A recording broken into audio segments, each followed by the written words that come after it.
Saang sulok ng langit ko matatagpuan ang kapalarang tila isang lihim na di ko matikman. Hinahangad, inaasam, ngunit sa panaginip lang nasilayan.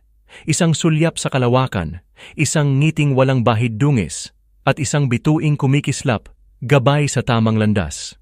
Dahan-dahan. Sa bawat hakbang, sa bawat pagsubok na aking tinatahak, unti-unting mararating ang kalangitan at bituin. Unti-unting ang kinabukasan ko'y magniningning. Hawak ko ngayon ang tibay ng damdamin. At sa pagsikat ng araw sa aking paggising, kapiling ko'y pangarap na bituin. Ngunit sa kabilang panig ng mundo, may mga matang nalulumbay. Sa mga sulok ng lupa may pangarap na tila di sumisikat, mga sanay sa isang kahig, isang tukang pamumuhay, mga palad na basag, ngunit hindi sumuko sa hamon ng buhay. Sapagkat alam nilang hindi lang langit ang saksi sa ating pangarap, tayo mismo ang may hawak ng ating bukas, dahan-dahan.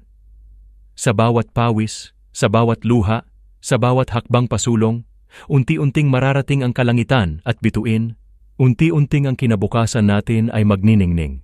Hawak natin ang tibay ng damdamin at sa tamang oras, sa tamang panahon, kapiling na natin ang pangarap na bituin.